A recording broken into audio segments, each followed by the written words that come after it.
Blog Talk Radio.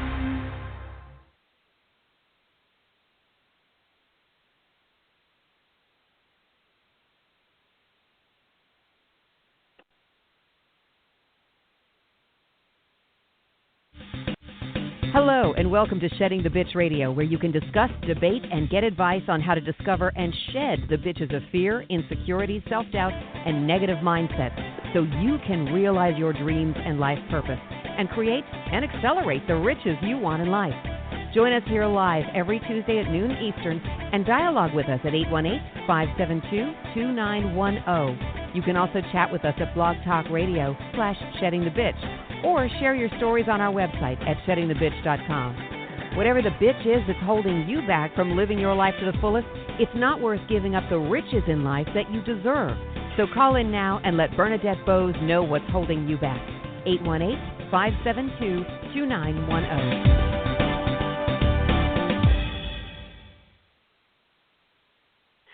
Good day, everyone. This is indeed Bernadette, and it is a fabulous December day.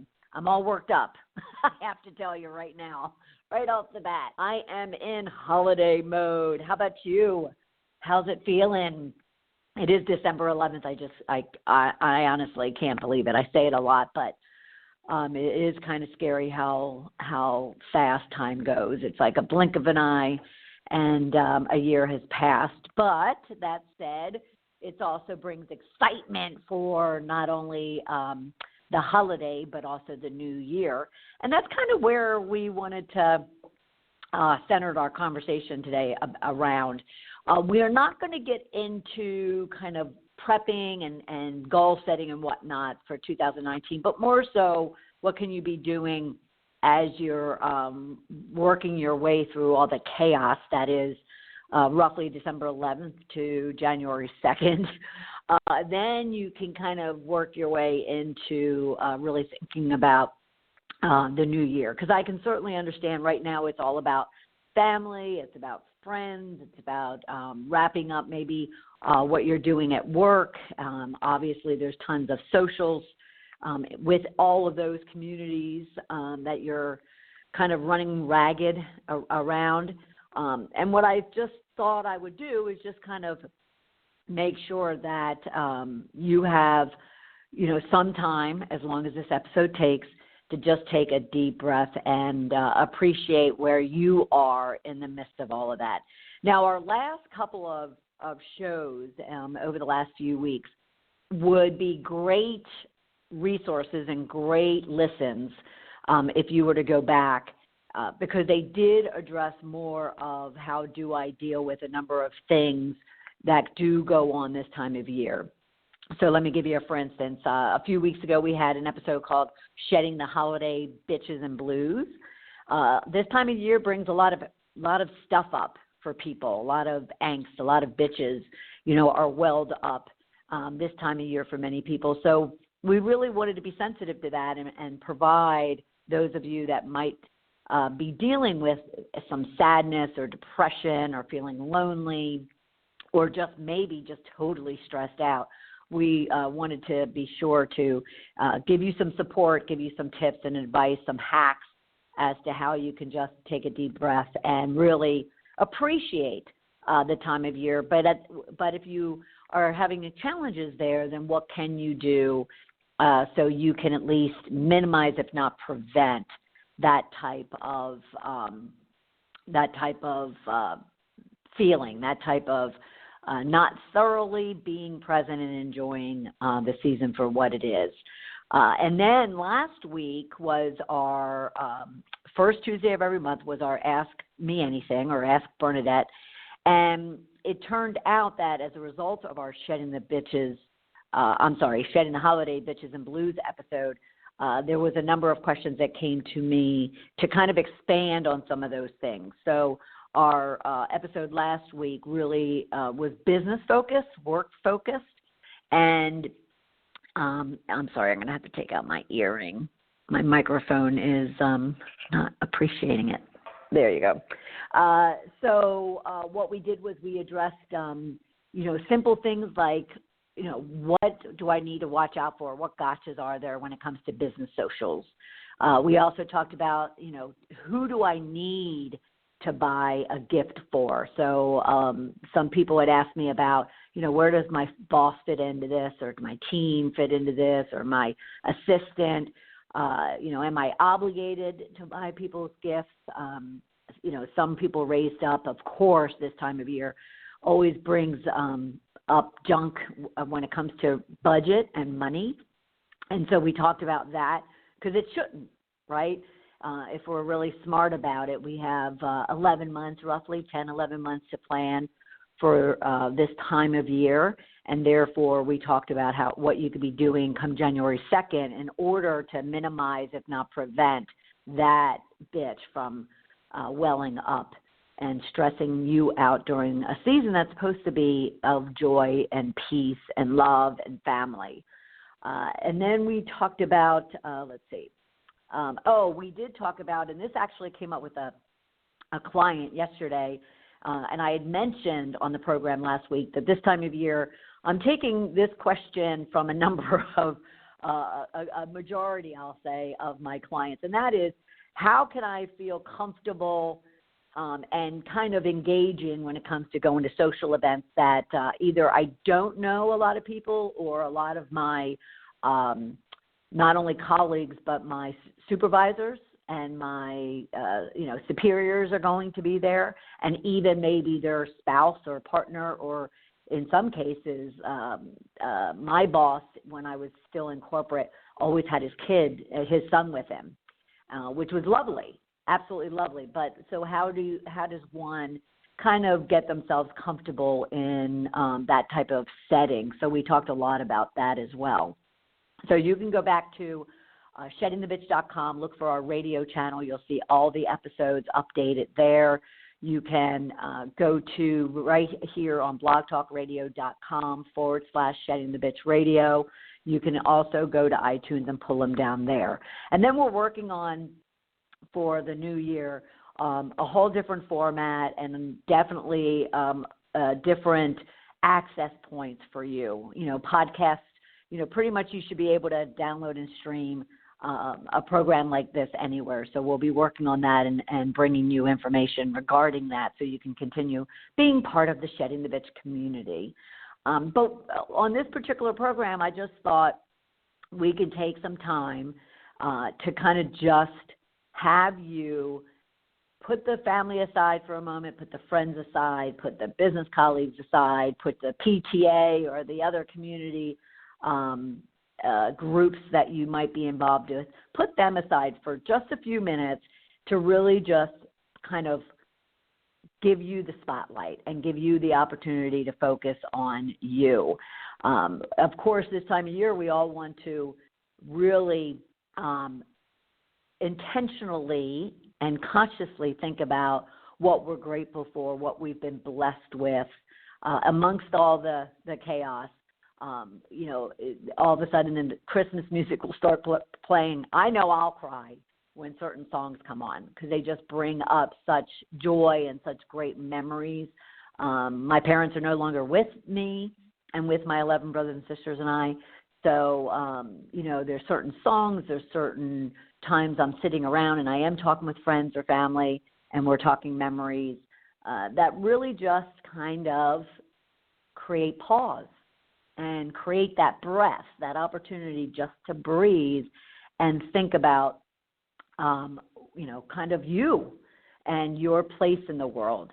And not recently, actually, over the last few years, I, started kind of paying attention when people were using the word legacy. I'm now 56, so I feel like, 50 was great. 50 was fabulous. I felt so empowered and so free and so independent and so in control and confident. And I still do, don't get me wrong, but then I was getting close to that 55 mark. And I'll tell you what, mortality, immortality, all of a sudden crop up into your, into the forefront of your thoughts. Gosh forbid if I were to go and injure myself or get myself sick or, I'm seeing people around me, even at the tender age of 55 or 60, having strokes or heart attacks. I actually go to a gym that's a rehabilitation fitness center here in Atlanta, Piedmont Fitness Center, and it's all around rehabilitation. And there's transplant individuals that receive transplants for hearts and lungs, and they're my age. So all of a sudden, mortality has been a center focus of my mind and my thoughts for the past year or so. So I really kind of found it to be very soothing, very helpful to find these moments, find these opportunities to sit and get quiet and really kind of just go inward and can think of myself. And therefore you can take that time to really just give yourself permission to love on you.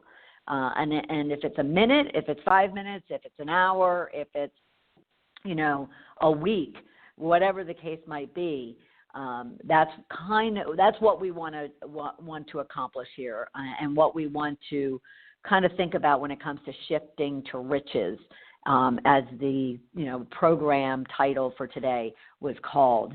It's giving you an opportunity to not necessarily do the assessment of your year, which we will talk about as we're moving into the last week of December into the first week of January.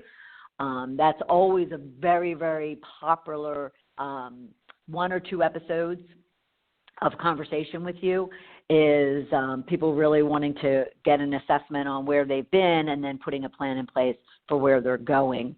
And we will absolutely do that. But when I, sat down this morning, I had a whole outline planned out. And when I sat down this morning and I started looking at that outline, and even where I am at right now at this moment, and feeling that excitement and that adrenaline of the holiday seasons all of a sudden run through my veins, I thought to myself, you know what? They're not going to want to, they want to take a breath, but they're not going to want to take a breath and get so heavy into thinking, what are my goals and my dreams for 2019 and my life? They need something, you need something simpler than that.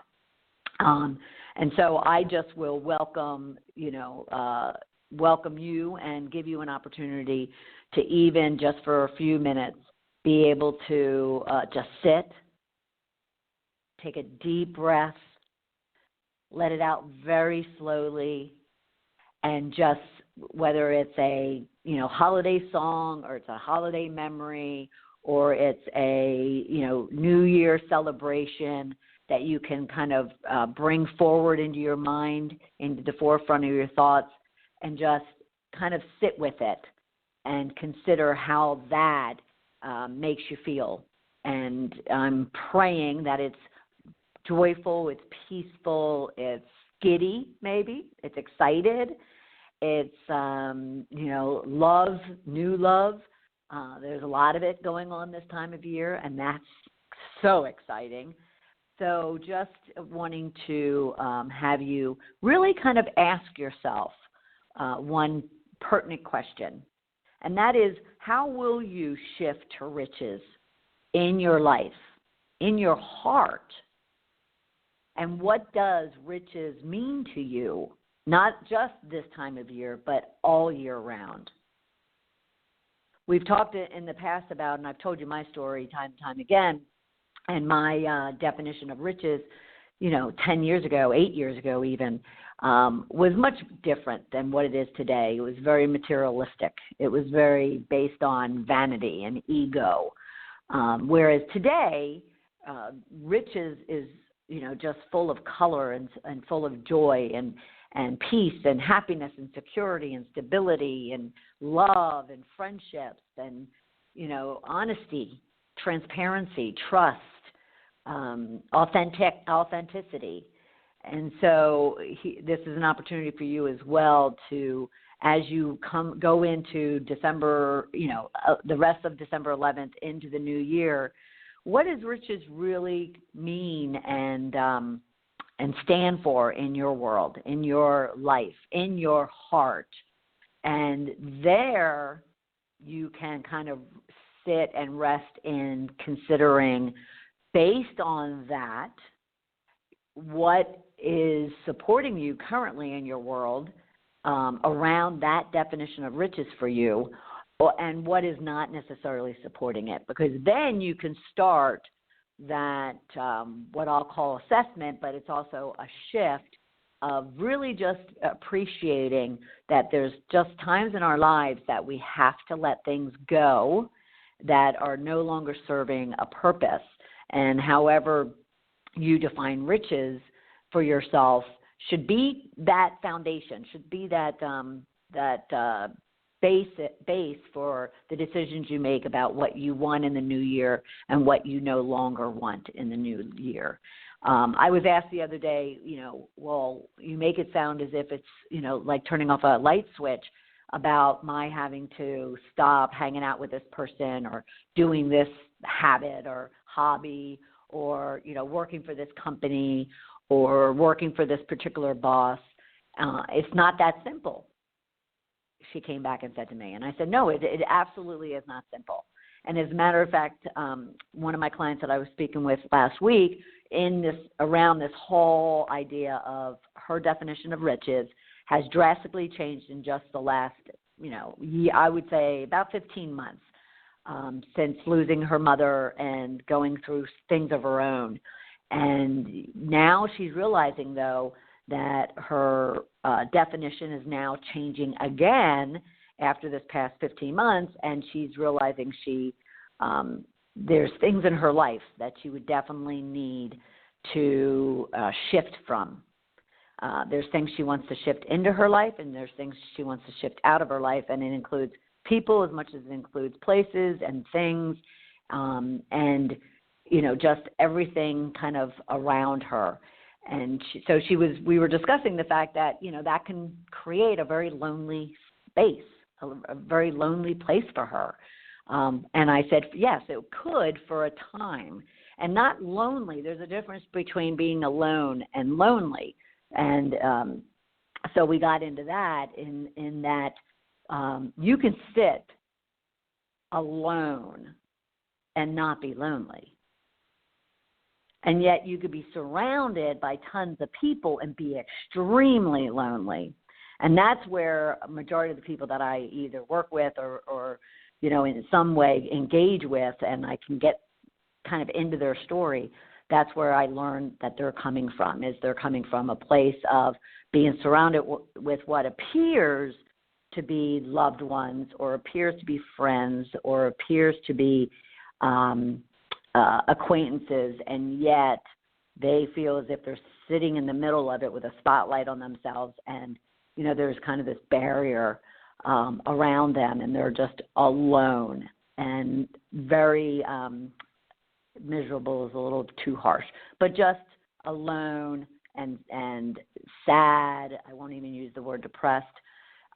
So I was talking with, I'll call her Dee.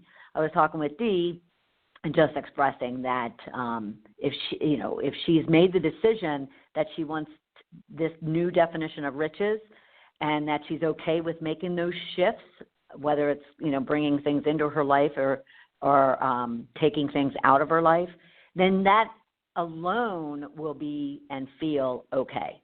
It'll be just fine, because she'll be in a much better mental, emotional, spiritual, physical space for herself.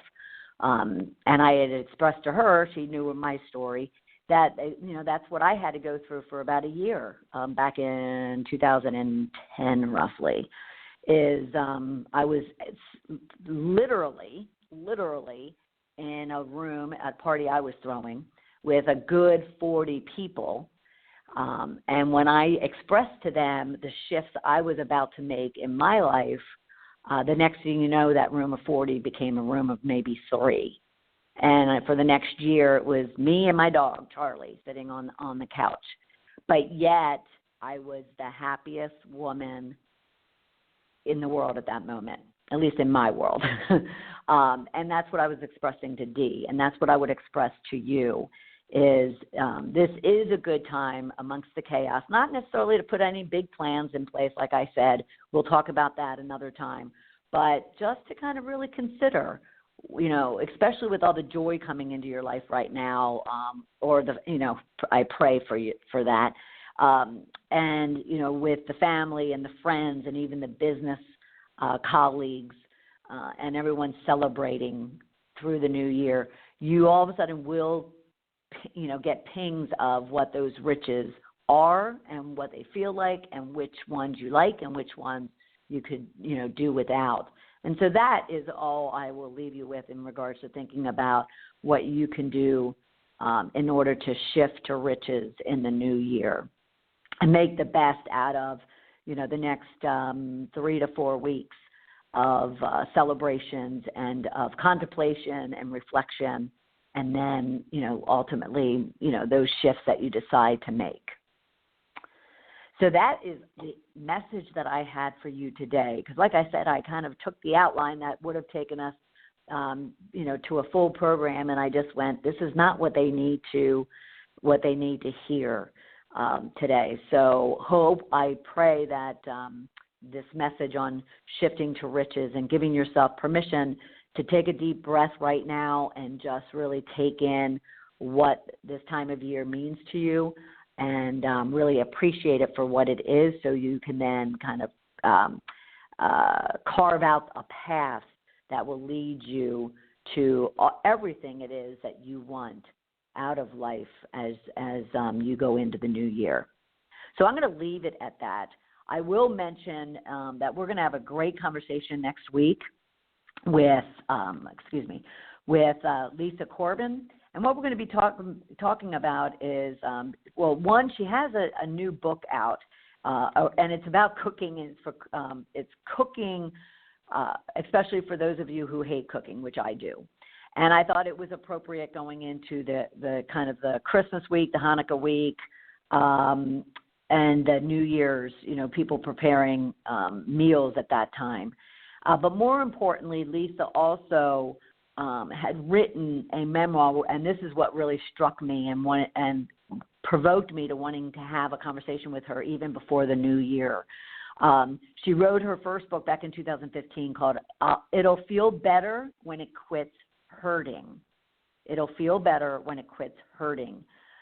Lisa Orban. I'm sorry, I might have said Corbin. Lisa Orban. And if I could read it, what really caught me about this story, her story, is she basically says, I'll read her exact words.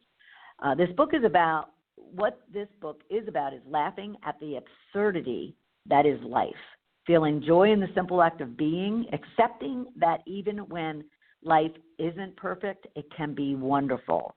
It is simply my life as I've lived it, and I hope that along the way you will laugh with me, maybe roll your eyes, groan and shake your head, eager to turn the next page to see where the train wreck ends.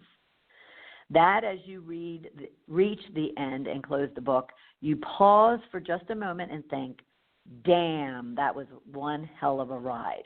And that in that brief moment, you can imagine me standing before you with a grin on my face, nodding in agreement. And that, reading that, and it's in her foreword of her book, I just was drawn in immediately, thinking to myself, this time of year, though we're talking, reflection, and we're talking contemplation and gratitude, and all of those things, and shifting to those riches that bring us such joy in our lives, there's also a time to also say, you know what, I can relate to other people who have similar paths, but yet very different paths. Some are more profound, more tragic than others, and in her words, more absurd than others. And yet at the same time, there's proof over and over and over again that we can overcome, we can shed, we can confront, and we can eventually do away with whatever bitches are getting in our way of really creating and accelerating the riches in life that all of us deserve. And I thought Lisa's story, and even her cookbook, that'll be fun to talk about her cookbook, and especially for those of us who don't like to cook. But I did think it would be a great message this time of year to delve into her personal story that she wrote in her memoir, it'll feel better when it quits hurting. So that'll be next Tuesday, noon Eastern time. It will be pre-recorded, just as an FYI. I will be flying out to see my family for the holiday. So we will be talking and recording her interview leading into that, and then we'll broadcast it right here on Tuesday at noon Eastern time on Shedding the Bitch Radio at our normal hour.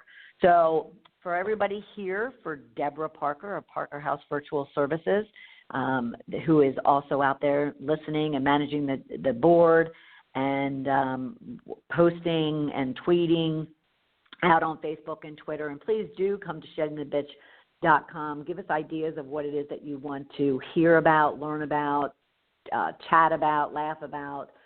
If there's any experts or people out there who have great stories or great support systems that can bring the Shedding the Bitch community valuable insights, tips, and sometimes tough love, then please always feel free to reach out to us on Twitter or Facebook. And we'll all look forward to having you right back here next Tuesday at noon Eastern time. Have a great week, everyone. Take care. Thank you for listening to Shedding the Bitch Radio with Bernadette Boas.